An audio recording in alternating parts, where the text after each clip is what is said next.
kali ini aku mau coba sharing sedikit tentang beberapa tools yang aku pakai untuk mengerjakan em, chapter literatur review gitu ya. Jadi ini adalah step yang biasanya awal kita lakukan sebelum melakukan penelitian. Gitu. Biasanya gitu ya, karena mungkin ada beberapa penelitian yang tidak memerlukan gitu. I don't know gitu. Eh, sebagai orang yang punya short term memory yang jelek banget, eh, sebagai orang yang punya memori yang jelek banget gitu, saya mencoba bertanya gitu ke Google, kemudian ke YouTube gitu, kira-kira ada nggak gitu em, cara di mana saya bisa memanggil semua eh, hasil yang telah saya baca gitu ya, tanpa saya perlu manual mencari di catatan seperti itu. Nah, saya mau memperkenalkan teman-teman ini, ada yang namanya em, Protolis. Jadi ini adalah hasil pencarian saya gitu ya selama eh, tahun pertama saya PhD gitu. Jadi ini merupakan salah satu cara gitu ya untuk jadi eh, kita bisa langsung googling aja namanya dia Protolis. Protolis ini bisa dibuka di websitenya atau mungkin teman-teman lebih berkenan untuk download dia em, sebagai aplikasi gitu. Karena di tempat saya, kebetulan saya menggunakan dua laptop yang berbeda gitu ya. Jadi ada satu laptop di kampus yang saya memang gunakan karena itu dari kampus gitu ya. Jadi saya tidak bawa pulang. Saya gunakan di ruangan. Sedangkan ada laptop pribadi saya di sini sehingga saya harus bisa mencari em, platform yang saya tidak perlu menyimpan itu di satu satu hard disk tertentu gitu. Jadi penyimpanannya sudah berbasis cloud, sudah online sehingga itu harusnya lebih mudah ya gitu. Nah, Protolis ini sebenarnya kita bisa start for free gitu ya. Cuman menurut saya untuk harganya gitu ya dengan benefitnya gitu buat saya sih eh, on par ya. Dan menurut saya cukup murah gitu jatuhnya gitu karena kita bisa pakai yang ini, yang Pro, itu dia 10 dollars per month. Itu ada student discount juga gitu. Jadi ini cukup cukup oke gitu ya. Nah, ini saya tidak di endorse oleh Protolis gitu ya. Saya nggak dibayarin gitu. Tapi ini adalah tools yang selalu saya rekomendasikan kepada teman-teman yang baru memulai journey PhD-nya agar catatannya selalu rapi gitu. Mungkin ada banyak aplikasi lain yang lebih oke gitu ya, tapi menurut saya ini cukup cukup oke gitu bagi saya gitu ya. Nah, Protolis ini memang fungsi utamanya dia adalah organizing ideas gitu ya. Baik itu fakta, opini, key details. Jadi selama kita membaca apapun gitu ya, eh, kita tuh biasanya ingin menyimpan itu kan sebagai catatan supaya kita bisa ingat lagi tuh kalau kita mau nulis sesuatu yang berkaitan dengan hal itu kita bisa tulis lagi. Oh iya, saya baca A gitu. Menurut buku yang saya baca ini kayak kayak gitu-gitu kan. Nah, permasalahannya dimulai adalah ketika kalau informasi ini udah terlalu banyak nih, gitu. Dan gimana cara organisasinya gitu sehingga eh ya kalau yang kita baca cuma 10 buku gitu atau cuma 10 jurnal, 20 jurnal, tapi ketika itu ratusan jurnal kemudian puluhan buku gitu. Jadi gimana caranya supaya kita bisa em, tetap memanggil dengan mudah apa yang sudah kita baca karena ya jujur aja gitu kita tidak mungkin selalu ingat apa yang kita baca gitu kan. Nah, fungsi protolis di sini adalah membantu kita untuk memanggil kembali memori-memori catatan tersebut kayak gitu. Nah, dan ini juga bisa collab dengan yang lainnya jadi kita bisa share juga untuk beberapa users untuk saling mengerjakan bareng. Jadi biasanya beberapa paper tentang literatur review itu kan juga tidak dikerjakan sendiri ya karena itu terlalu exhausting gitu. Ya, support dan how do you keep my data safe ini ya kalau mungkin takut dengan data ininya gitu ya. Tapi kalau saya pribadi saya cukup cukup nyaman gitu.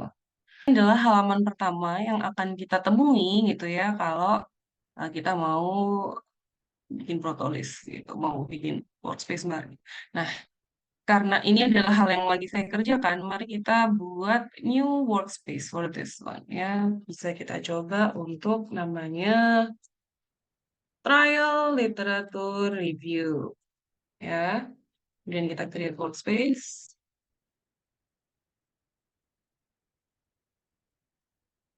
Oke. Kemudian dia sudah ada di sini dan kita bisa langsung masuk ke sini. Sebenarnya di Protolis ini kita sudah dikasih beberapa workflow, beberapa template gitu ya, ada di official documentation-nya juga, kemudian eh, cara-caranya juga lumayan oke lah ya, gitu. Startnya dari mana gitu. Jadi eh, Protolis ini dia banyak dan bisa menggunakan macam-macam ya gitu. tinggal mau tinggal mau apa mau pakai yang mana gitu mau ini yang apa gitu kan. Nah kita langsung aja ke getting started. Nah di sini sebenarnya karena saya sudah punya flow sendiri dan hari ini saya akan coba sharing tentang flow yang saya gunakan gitu ya untuk mencatat di Protolis gitu. Di sini pun juga sebenarnya sudah ada research workflow tutorialsnya. Summary-nya di sini my source ya. Kayak gini. Tapi untuk lebih mudahnya, saya akan hapus ini dulu semua karena saya sudah punya cara saya sendiri gitu ya. Jadi untuk mencatat gitu. Yang pertama kali yang saya lakukan itu adalah membuat sidebar baru ya. Jadi sidebar baru di sini teman-teman bisa lihat dia masih untitled, kita bisa tulis themes and topics. Jadi ini pasti yang apa ya, yang utama akan saya pakai gitu di apa di Protolis gitu karena di sini saya ingin mengorganisasi seluruh literatur review yang saya pakai, yang saya baca gitu ya, supaya dia bisa lebih mudah gitu. Kalau mau keren atau mau seru bisa kita tambahkan logo universitas kita di sini gitu ya. Kita bisa change covernya juga gitu. Jadi dia cukup rapi dan menyenangkan gitu. Nah, di sini eh, di lembar ini kita bisa melihat ada beberapa tipe file upload gitu ya. Jadi yang pertama adalah, sorry, bukan file upload, tapi tipe halamannya atau tipe page-nya. Jadi yang pertama itu adalah text editor, kemudian yang kedua ada table, ada file upload, dan juga web page. Tapi kalau web page ini dia masih beta ya, jadi masih trial gitu.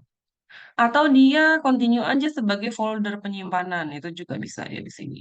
Nah, jadi kita bisa buat folder-folder di sini. Untuk saya pribadi, kalau yang pertama saya lakukan adalah themes and topics ini saya gunakan yang tipe table. Kenapa tipe table? Karena tipe table ini dia menyerupai em, Google Sheets gitu ya atau Excel gitu. Jadi menurut saya lebih rapi dalam mengorganisir karena selama ini kan kita juga beberapa teman mencatat literatur review itu juga dia menggunakan Excel ya lebih banyaknya kayak gitu. Nah, untuk video yang pertama ini lebih akan saya fokuskan itu untuk menjelaskan tentang bagaimana cara kita merapikan dulu di sini. Jadi bukan untuk literatur review prosesnya gitu ya. Nah, di sini ada nama, subpages, atoms, dan ada properti yang lain. apakah yang dimaksud dengan beberapa tabel ini gitu ya? Nah, atoms di sini yang dimaksud itu adalah karena dia menyimpan seluruh sistem apa ya, kalau bisa dibilang itu. Jadi penyimpanannya itu dia sebutin namanya atoms gitu, atau di atoms itu kan unit terkecil ya gitu. Jadi harapannya tuh kayak gitu gitu. Nah, sorting by date, name-nya ini bisa kita ganti dengan eh, references ya.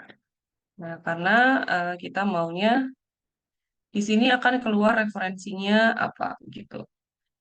Kolom di sini nanti adalah tempat teman-teman untuk menambahkan file atau menambahkan buku-buku dalam bentuk PDF. Itu nanti yang akan muncul di sini. Gitu. Di dalam sub pages ini sebenarnya ini dibutuhkan gitu ketika teman-teman mau memasukkan beberapa file dalam satu folder sekaligus gitu. Jika kita memberikan penamaan ini, references, kemudian ini sub pages-nya, jadi nanti jika di dalam referensi ini ada yang menambah beberapa halaman gitu ya, atau topik yang beranak, biasanya kayak gitu tuh. Jadi misalkan ada topik tentang memancing gitu. Kemudian ada sub pages-nya bisa memancing di laut, memancing di sungai, memancing di pacaran, kayak gitu. Nah, dan ini atoms, ini adalah kunci di mana kita nanti akan bekerja, kayak gitu. Nah, kita bisa menambahkan lagi, ini dibiarin dulu ya. Kemudian kita menambahkan halaman baru yang kita sebut dengan apa ya, bukan kita sebut ya, maksudnya kita namai itu dengan hal yang emang mau kita pelajari. Misalkan saat ini saya ingin riset tentang landscape architecture gitu. Ya, landscape architecture. Maka kita akan menuliskannya di landscape architecture. Sekali lagi, memang preferensi pribadi sekali gitu ya.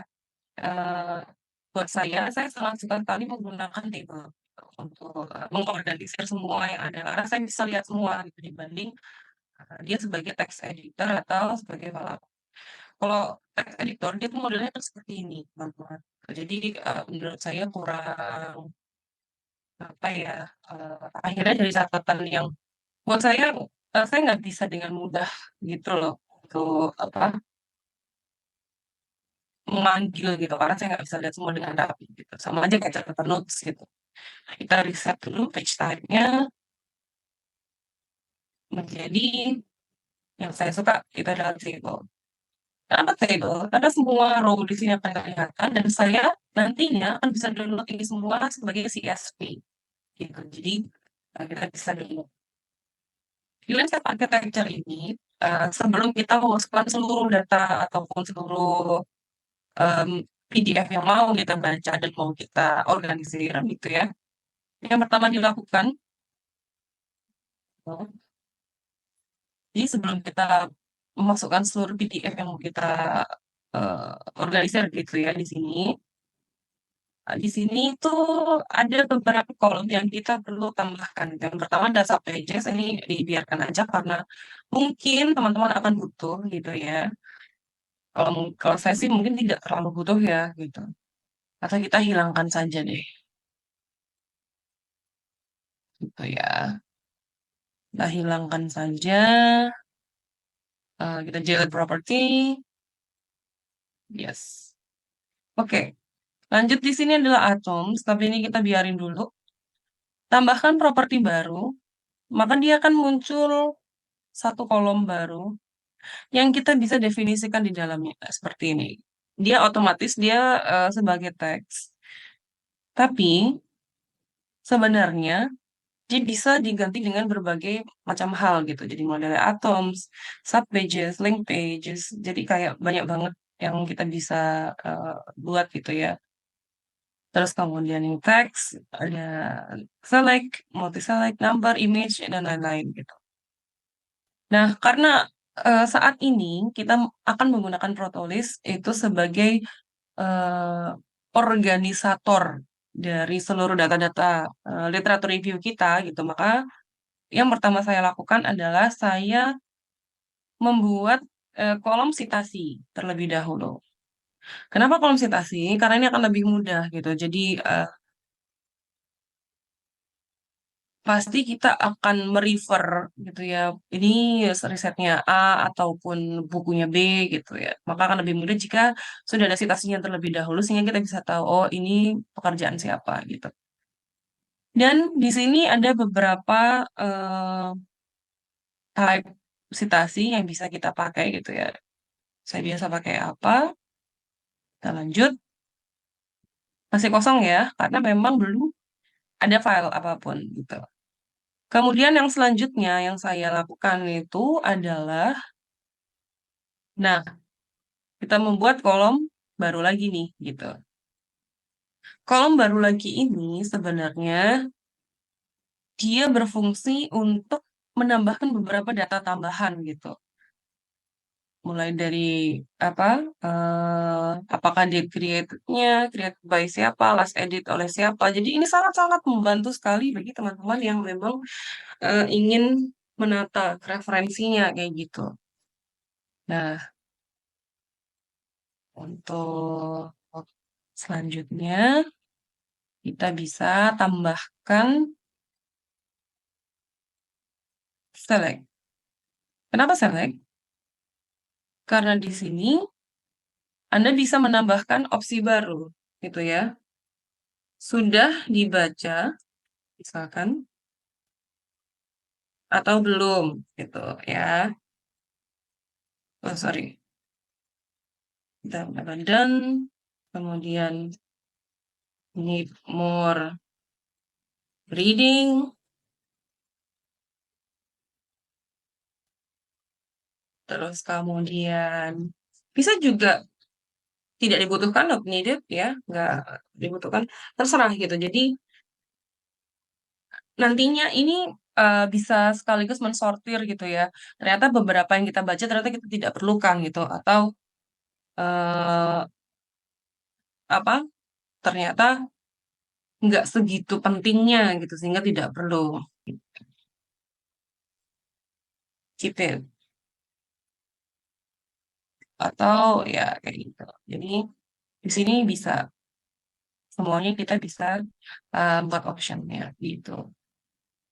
Nah, selanjutnya yang paling penting itu sebenarnya adalah di property. Kita tambahkan lagi. Di sini adalah mulai kolom-kolom yang penting gitu ya. Oh, sorry. Agak lupa nih. Ini kita ganti sebagai eh, status paper gitu ya. Tuh status paper tuh status bacaan gitu. Nah, di sini baru kita bisa masukkan dia sebagai atoms. Nah, jadi kita ganti dulu namanya sebagai atoms ya, biar nggak bingung, teman-teman. Nah, mari kita coba untuk settingan ini gitu ya. Mari kita coba untuk kita masukkan satu referensi atau satu buku gitu. Nah, kita coba untuk memasukkan satu buku sebentar ya. Saya cari dulu bukunya. Em, Mudah-mudahan tidak membingungkan ya. Mudah-mudahan cukup bisa dibaca gitu. Oke,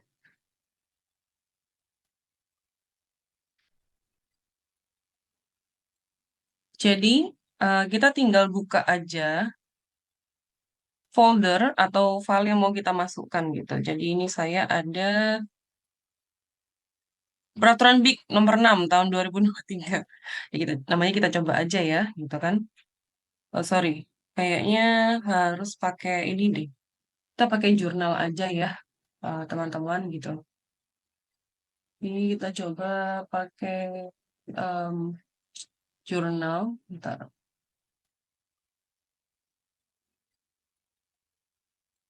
sebentar ya. Oke. Nah, jurnal ini tinggal kita drag saja dan kita masukkan ke sini. Nah, otomatis dia akan sedang melakukan proses uploading gitu. Kita tunggu. agak sebentar. Ya, oke, dia mulai masuk ya, teman-teman. Hmm, kemudian kurang lebih ada 6. Oke, nah ini yang saya maksudkan gitu. Jadi karena dia em, basisnya juga metadata gitu. Jadi ketika kita sudah membuat kolom citasi atau citations, dia kan langsung keluar seperti ini. Jadi di sini kan namanya masih nama file ya teman-teman gitu. Karena nama file kan tidak selalu eh, menggunakan judulnya gitu, apalagi jurnal gitu kan. Nah, di sini kita bisa melihat bahwa eh, metadatanya, jika dia sudah dimasukkan dengan benar oleh jurnalnya, dia akan langsung keluar seperti ini. Nah, kemudian kita rapikan dulu nih satu-satu gitu. Misalkan ini ternyata namanya tidak rapi ya. Nah, kita bisa edit dari sini. Kita klik, kita klik sampai muncul pensil. Nah, kita bisa copy title-nya untuk kita bisa masukkan di sini.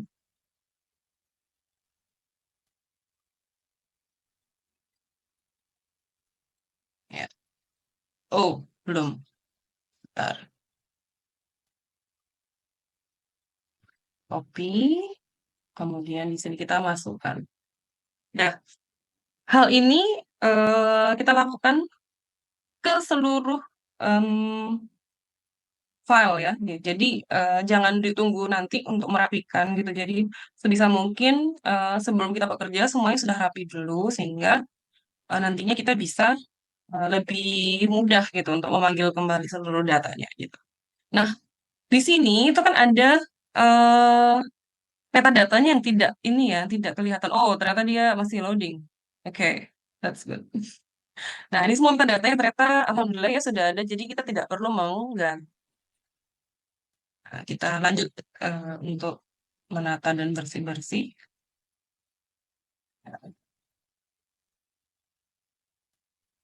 Oh, sambil tambah ini. Oke. Nah, semua data sudah masuk, citasi sudah keluar, dan saat ini mari kita mulai membaca begitu ya gitu. Jadi ini adalah part selanjutnya dari bagaimana kita bisa melakukan atau membuat satu organisasi dari apa yang kita baca kayak gitu. Oke, lanjut. Kemudian yang kita lakukan selanjutnya adalah kita membaca dulu nih. Statusnya jangan lupa. Oh iya, statusnya belum belum kita ini ya. Anggap saja. Oke, oke kita lanjut ya, teman-teman gitu.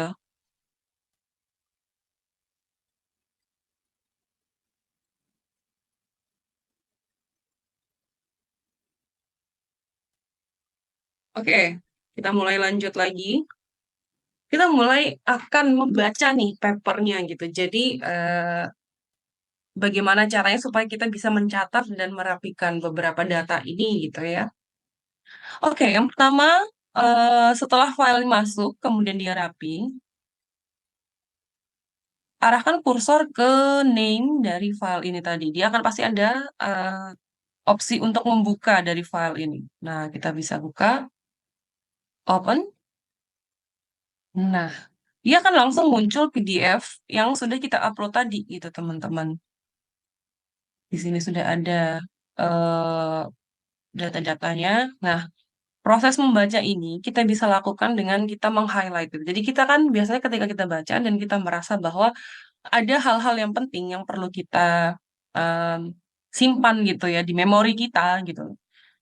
Atau kita highlight, biasanya itu kita catat gitu. Nah, ini saya akan coba gitu ya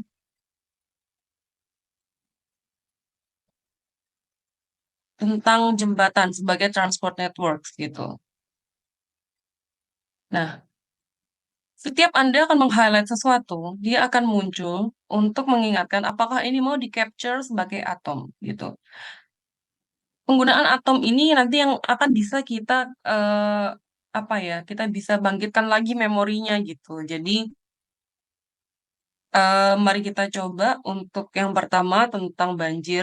Nah, di sini ada flooding is greatest risk to infrastructure asset bla bla bla bla bla sampai di sini. Kita capture atomnya, kita klik. Nah, di sini ini menunjukkan source-nya atau menunjukkan jurnal mana yang sedang kita highlight gitu. Nah, di sini adalah kata-kata yang terhighlight gitu. Jika teman-teman mau menambahkan analisis pribadi gitu ya, tinggal tambahkan saja di sini. Jadi banjir merupakan suatu lalala, lalala, lalala gitu ya. Oke. Nah, karena kita ingin supaya atoms ini kita bisa panggil kembali gitu, just in case we need gitu ya di masa depan gitu, maka perlu untuk ditambahkan new or link page gitu ya. Nah, ini silahkan ketik kata kunci yang mau Anda gunakan untuk menyimpan ini. Jadi kita pasti punya keywords-keywords yang akan kita gunakan ke depan gitu. Misalkan, oh ya, sekarang saya mau belajar soal landscape architecture, mau belajar banjir gitu. Maka kata banjir itu akan menjadi salah satu keyword saya. Di sini ada tulisannya, apakah mau menambahkan banjir sebagai new page, and then we click OK. Ya. Akan selalu muncul uh, pop-up seperti ini ya gitu. Sebenarnya bisa diabaikan dulu, kita bisa atur nanti, tapi sekali lagi karena kita mau rapi dari awal gitu ya. Jadi sidebar-nya, nah kita klik. Dan di sini ada beberapa tulisan nih teman-teman gitu. Sidebar yang sudah ada itu adalah landscape architecture and then themes and topics. Nah, ini baru kita klik di themes and topics. Sehingga banjir ini akan menjadi tema dan topik penelitian kita. That page. Nah, oke, kita lanjutkan. Untuk membaca hal-hal yang lain, bla bla bla bla bla bla. Oke. Nah, di sini kita coba untuk gimana caranya kalau ternyata ada satu atoms gitu ya, tapi itu tuh mengandung dua atau tiga keywords lebih gitu, sehingga saya harus mengelompokkan lagi nih ke beberapa atoms yang lain. Oke, kita coba untuk capture atoms. Selanjutnya di sini ya, panjang juga ini.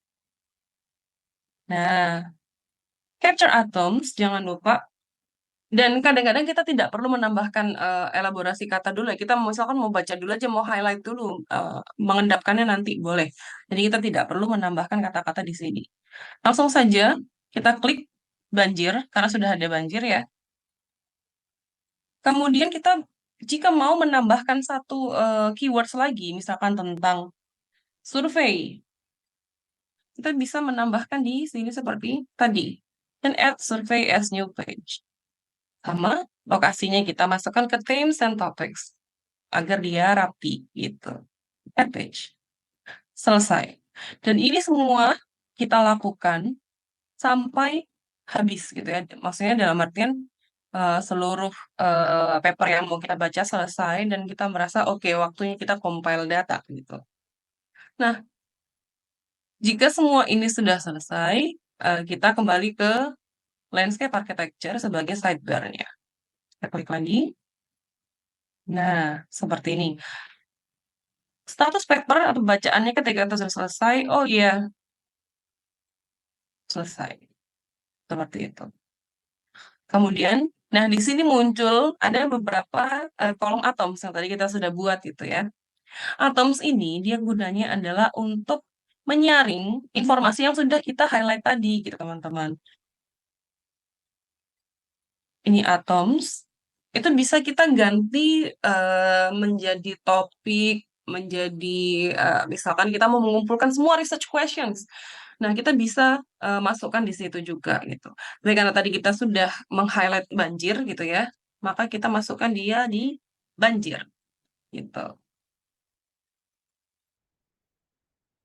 Oke. Jadi ini ya aku ya. Oke, jadi dalam beberapa aspek gitu ya di paper ketika kita misalkan mau mengumpulkan satu, misalkan saya mau cari seluruh abstraknya atau saya mau cari hasil risetnya tuh apa, findingsnya apa gitu. Ya. Nah, di sini kita bisa highlight, misalkan kita highlight aja dari abstraknya atau dari findingsnya di bawah, conclusionnya apa gitu. Findingsnya apa, conclusionnya apa gitu, korelasi dan bla bla bla gitu kita bisa masukkan gitu. Anggap saja untuk paper ini kita ambil aja dari abstraknya untuk findingsnya ya. This paper for the first time aims at filling this gap by generating bla bla bla. Oke, kita masukkan dia sebagai findings. As new page, ininya themes and topics, add page.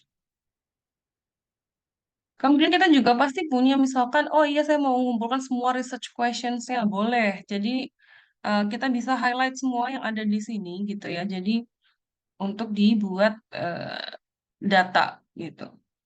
Oke, kita kembali dulu ke landscape architecture di sidebar-nya, sorry. Nah, di sini akan muncul yang namanya atoms, itu kita sudah buat. Nah, atoms ini dia akan memunculkan seluruh highlight yang kita buat. Padahal kita sebenarnya tidak maunya nggak semua yang di highlight itu dimasukkan gitu. Nah, kita bisa buat di sini, ya, kita buat misalkan research questions gitu ya, atau kita yang seperti kita buat tadi kita findings ya tadi ya. Oke, kita buat. Aku mau mau melihat highlights findingsnya aja gitu. Oke, kita bisa klik findings, kita tulis findingsnya, dan jangan lupa untuk select filters. Nah, filternya apa gitu? Filternya ini kita gunakan hasil keywords yang kita butuhkan tadi. Misalkan apa tadi? Findings. Ya, kita tulis saja findings. Nah, di themes and topics kan ada findings, sehingga ketika kita klik OK, di sini dia hanya akan memunculkan findings saja. Berbeda dengan atoms yang di sebelah sini, ini semuanya dimasukkan gitu kan. Ada tiga di sini, tiga atoms di sini. Sedangkan di sini cuma satu. Di sini pun kita juga bisa membuat langsung ke keywordsnya. Jadi kita pengen lihat seluruh eh, referensi tentang banjir di 6 jurnal ini gitu. Nah, kita select filter dan kita tulis juga seperti itu, banjir. Dan dia akan muncul. Hanya yang banjir saja. Jadi yang findingsnya dia tidak ada di sini. Seperti itu. Ini akan sangat memudahkan gitu ya teman-teman sekalian untuk menata dan mengorganisir seluruh bacaan teman-teman gitu. Dari atom, kemudian status paper bacaan, ini semuanya bisa kita lakukan hal ini gitu. Nah, jika teman-teman mau, teman-teman bisa misalkan, aku ini nggak kelihatan nih bacanya susah gitu.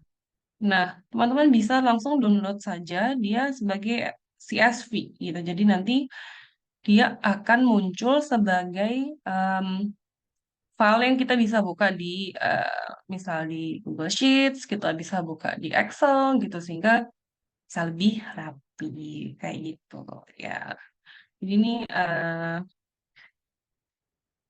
kurang lebih seperti itu. Nah, kalau mau lihat, ini kan saya nggak cuma baca landscape architecture, Mbak, gitu. Saya mau bikin lagi sidebar-nya, kita bikin tentang arsitektur kota gitu, atau apapun gitu. Jadi, sebagai tema besarnya gitu ya, bisa gitu.